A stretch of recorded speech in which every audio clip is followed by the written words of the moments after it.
저는 지난주에 이어서 마태복음 22장 17절로 22절 말씀을 통해 함께 말씀을 나눠보도록 하겠습니다. 바리새인과 여러 그들의 제자들이 예수님에게 어떻게 하면 말의 꼬투리를 잡을 수 있을까 하고 예수님에게 여러 가지로 시험을 합니다. 사실 예수님은 지혜가 충만하시고 그렇기 때문에 이 꼬투리를 잘 넘길 수 있었지만 사실 우리들은 그런 지혜가 좀 부족할 때가 많이 있습니다.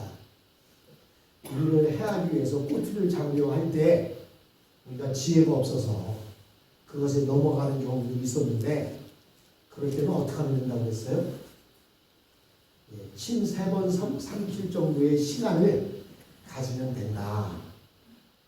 그리고 정확하게 말할 자신이 없으면 입을 꽉 다물면 된다고 지난 시간에 여러분들과 함께 말씀을 나눴습니다.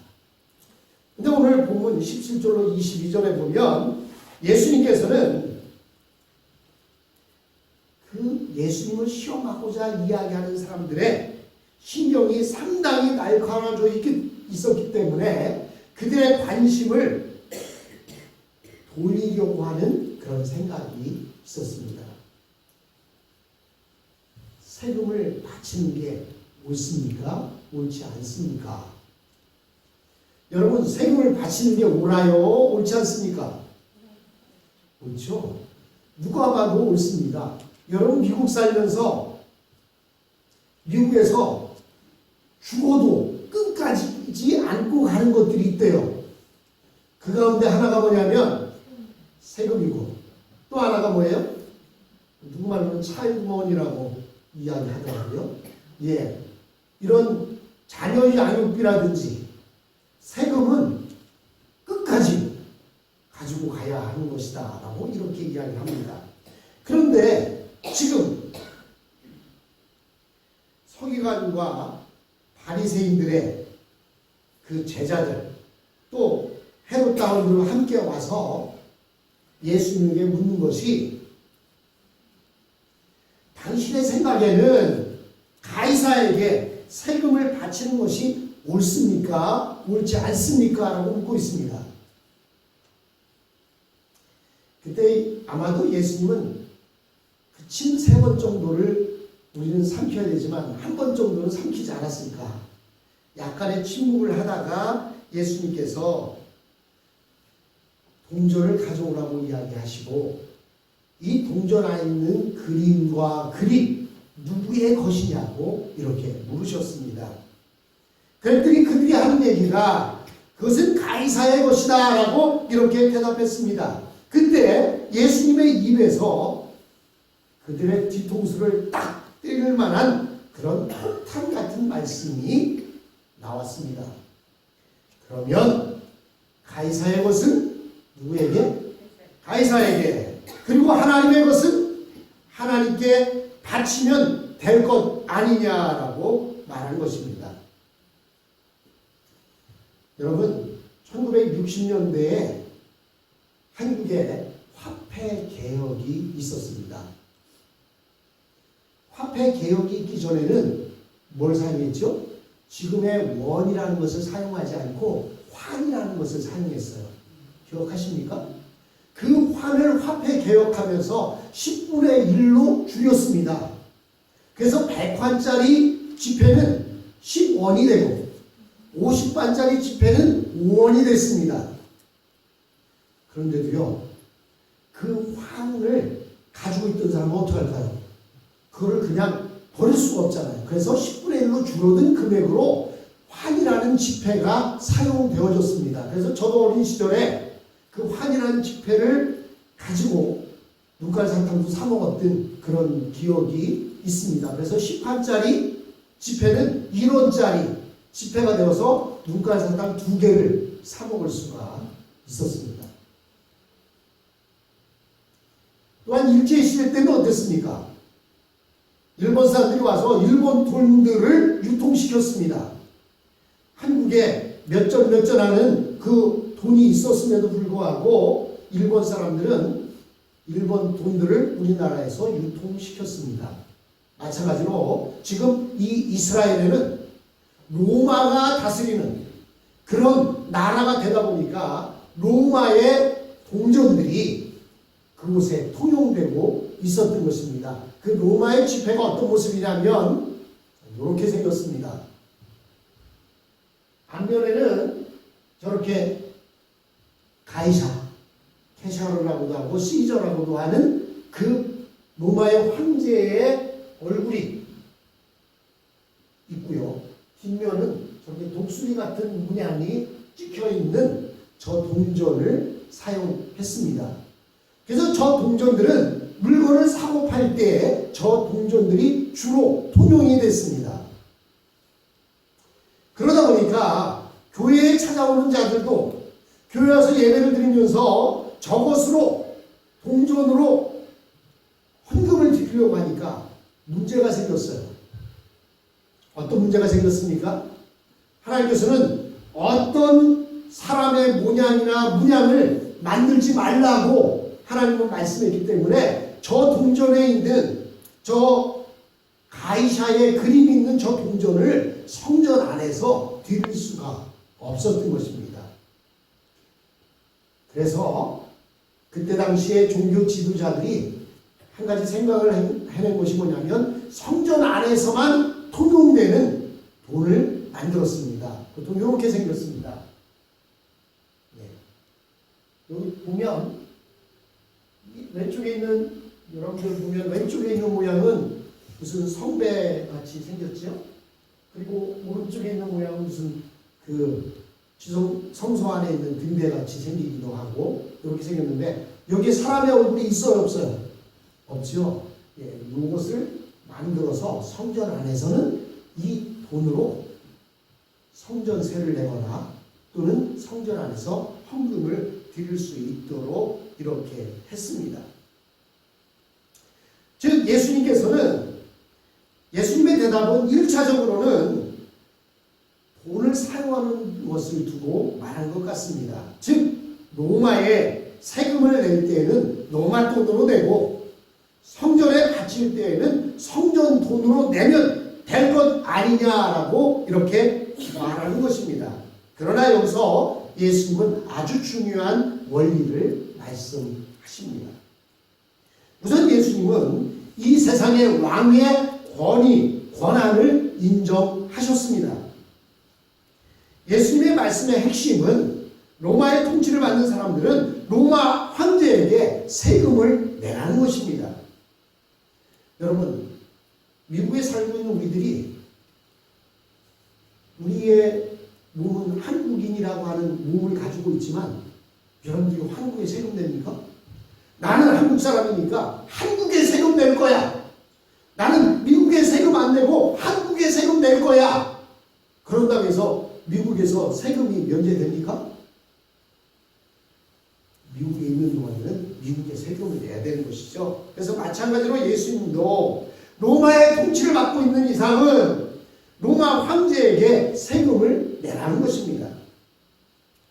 예수님은 이 세상의 나라를 하나님이 세우신 것으로 인정하셨습니다. 물론 유대인들이 이방인 로마의 지배를 받는 것은 자존심이 상하는 일임에 틀림없습니다. 여러분, 우리 일제시대 때 얼마나 자존심이 상했습니까?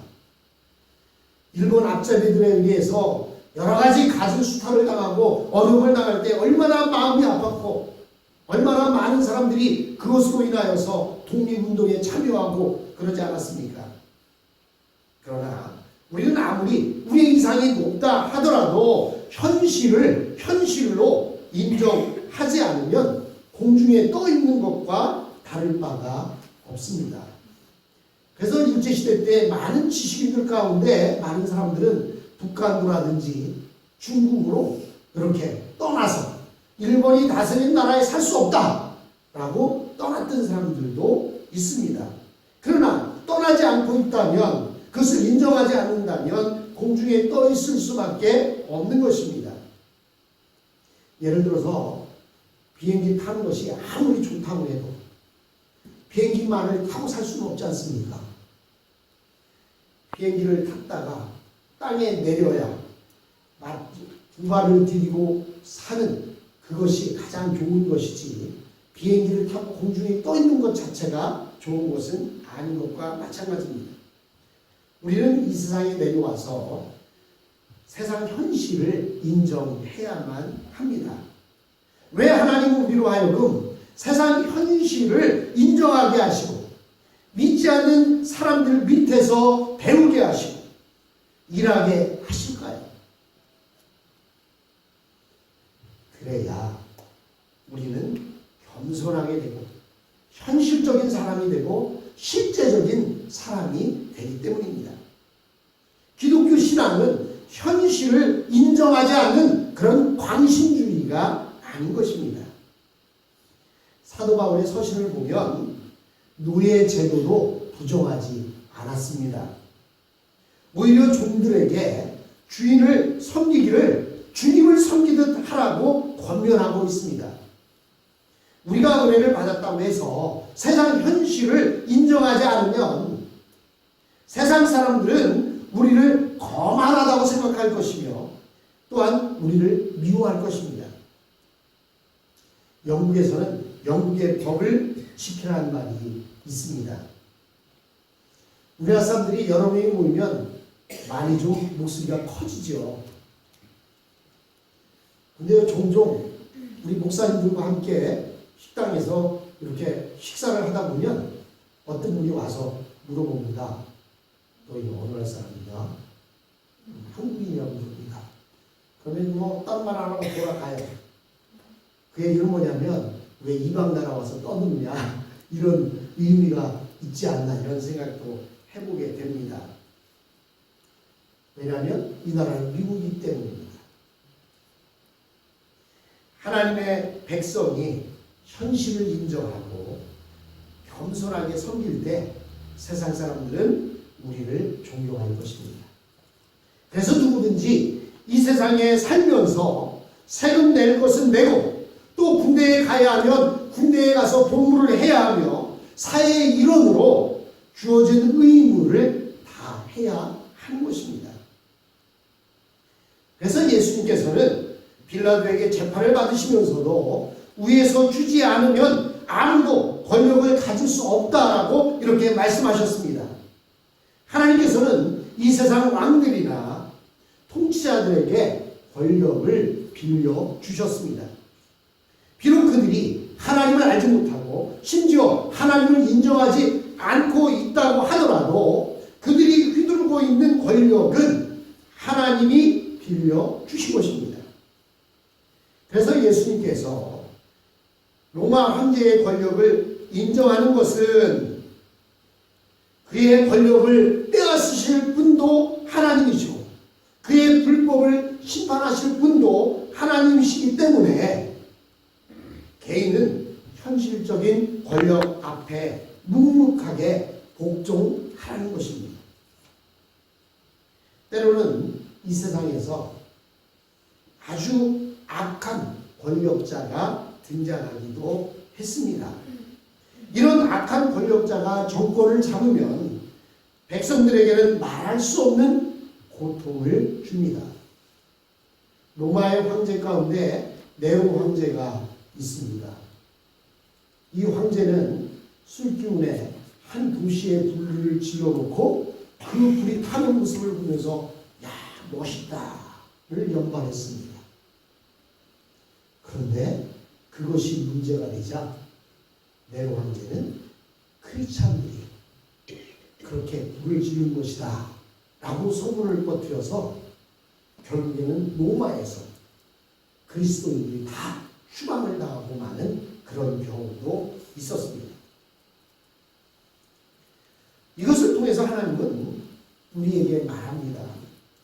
너희가 더 겸손하고 너무 세상을 좋아하지 말라라고 하는 것입니다. 그 뒤에 더 중요한 말씀을 예수님이 하십니다. 그것은 하나님의 것은 누구에게 바쳐라? 하나님께 바치라 라는 것입니다. 예수님은 이 세상의 권력이 절대적이거나 모든 것이라고 말씀하지 않으셨습니다. 이 세상에 속하지 않는 것은 하나님의 백성이 있는데, 이 세상에 속하지 않은 하나님의 백성이 있는데 그들은 자신의 것을 하나님께 바쳐야 하는 것입니다.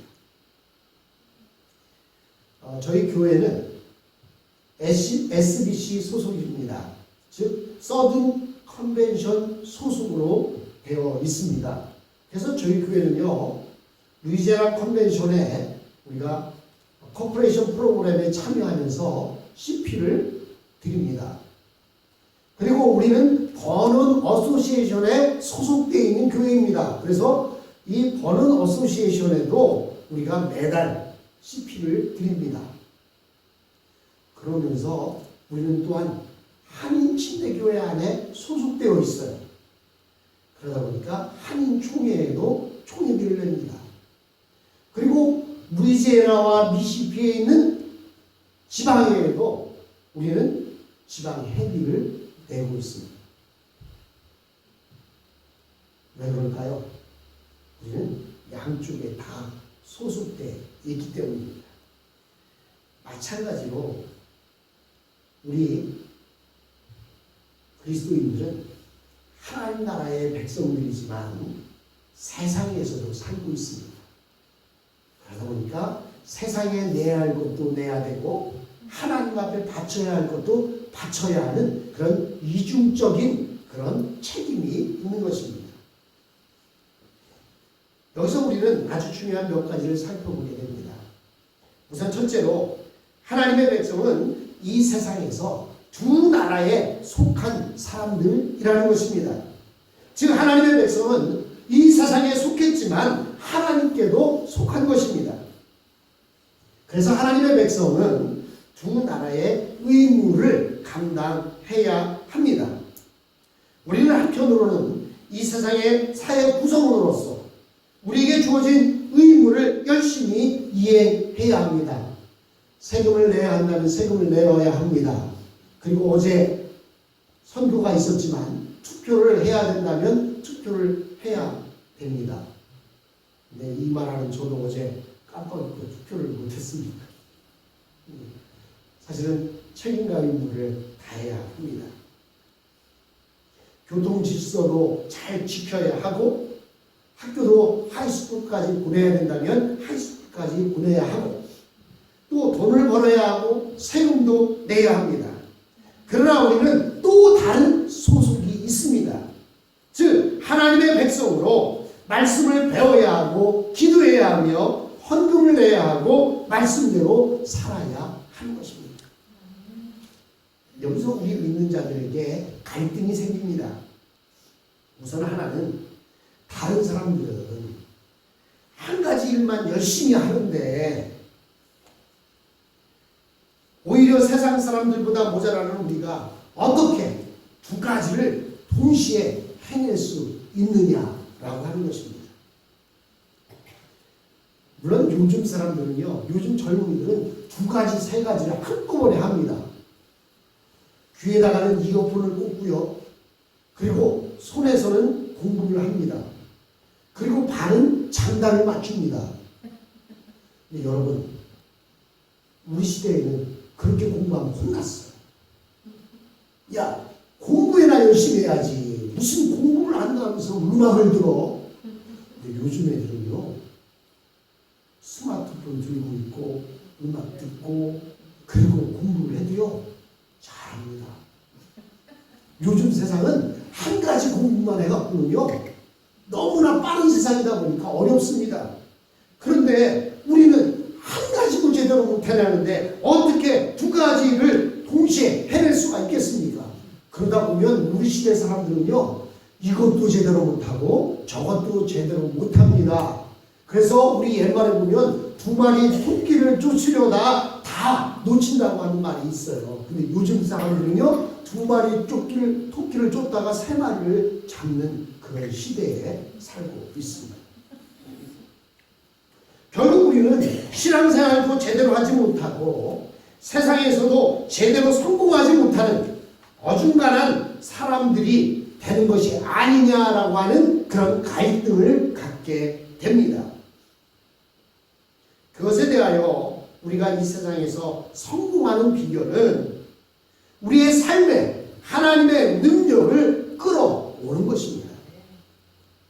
물론 상식적으로 생각하면 분명히 두 가지 일도 제대로 하지 못하고 어중간한 사람이 될 수밖에 없을 것입니다. 그러나 우리는 무조건 세상에서 성공하려고 길을 쓸 것이 아니라 나의 인생 가운데 하나님의 능력을 끌고 와야 합니다. 만일 나의 인생에 하나님의 능력만 끌어올 수 있다고 한다면 우리는 두 가지가 아니라 세 가지, 네 가지 일도 얼마든지 잘 해낼 수가 있는 것입니다.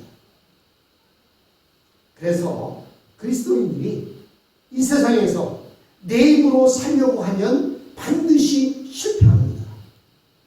왜? 한우물을 팔고 있는 사람들을 어떻게 이길 수가 있겠습니까?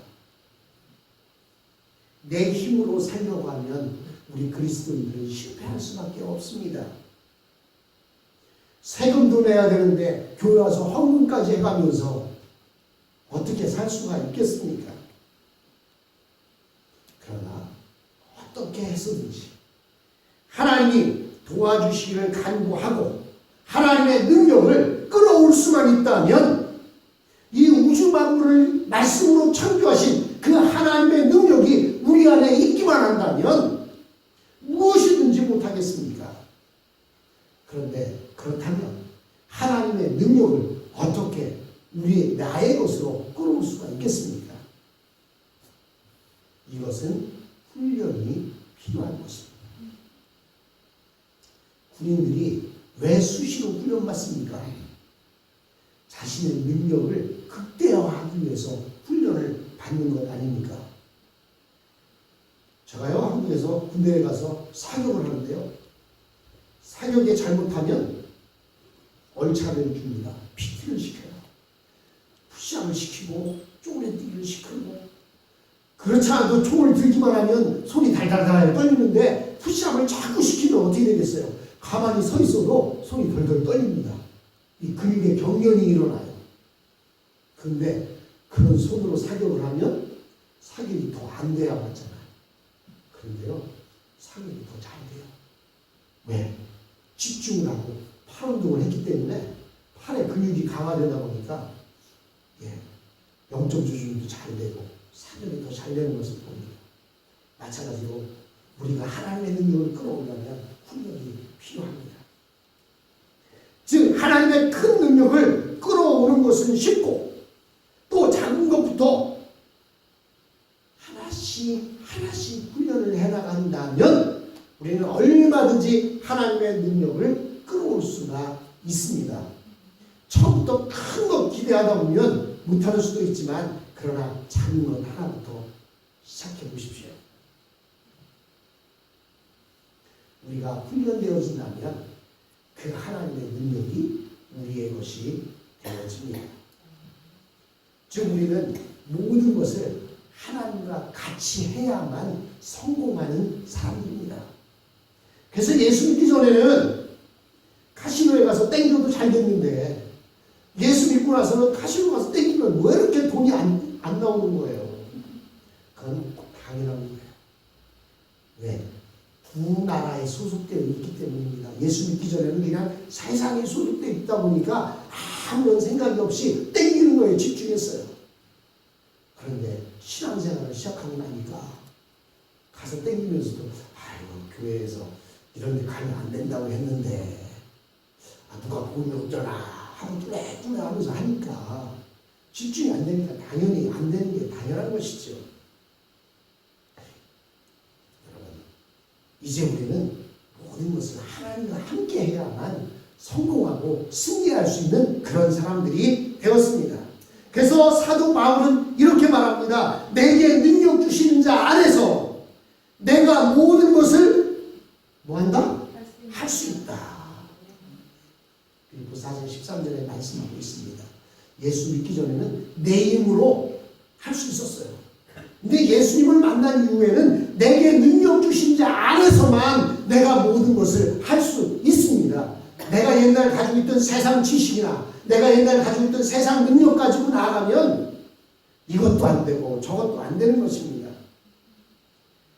여러분, 우리는 너무 큰 것을 욕심내기보다는 내 능력의 범위 안에서 최선을 다하는 훈련을 받아야 합니다.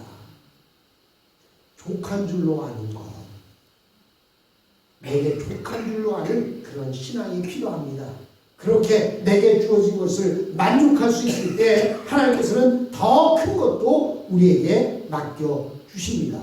내가 작은 것에 충성했으므로 내가 더 큰 것을 너에게 맡기시겠다고 예수님은 말씀하고 있습니다. 둘째로 우리는 이 두 나라에 소속했기 때문에 언제나 이 세상 일에 대하여 방관자가 될 수밖에 없는 것이 아니냐라고 하는 그런 질문이 있습니다. 사실 이것 때문에 옛날 우리 한국에서 옛날 초창기 신앙생활 했던 사람들은요, 세상에서 박해를 많이 받았어요. 그래서 우리 그리스도인들이 세상 밖에 나가면 그렇게 세상 사람들이 예수쟁이 하면서 미워했습니다.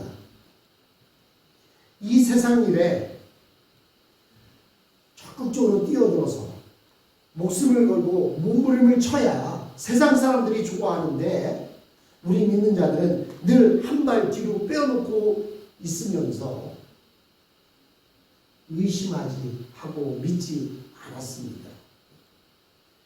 그런데 이것은 우리 그리스도인들에게 있어서는 숙명과도 같습니다. 우리는 이 세상 일에 너무 빠져서 휩쓸려 버리면 안 됩니다. 그리고 사실 이 세상에서도 꼭 필요한 사람이 누군가 하면 언제나 한 발 물러서서 객관적으로 생각할 수 있는 능력을 가진 사람이 필요합니다. 그 속에 들어가 있다 보면요, 내가 세상이 온통 빨갛게 보입니다. 왜냐하면 나도 빨간 안경을 꼈기 때문입니다. 근데요, 한 발 물러서서 보면 세상이 보입니다.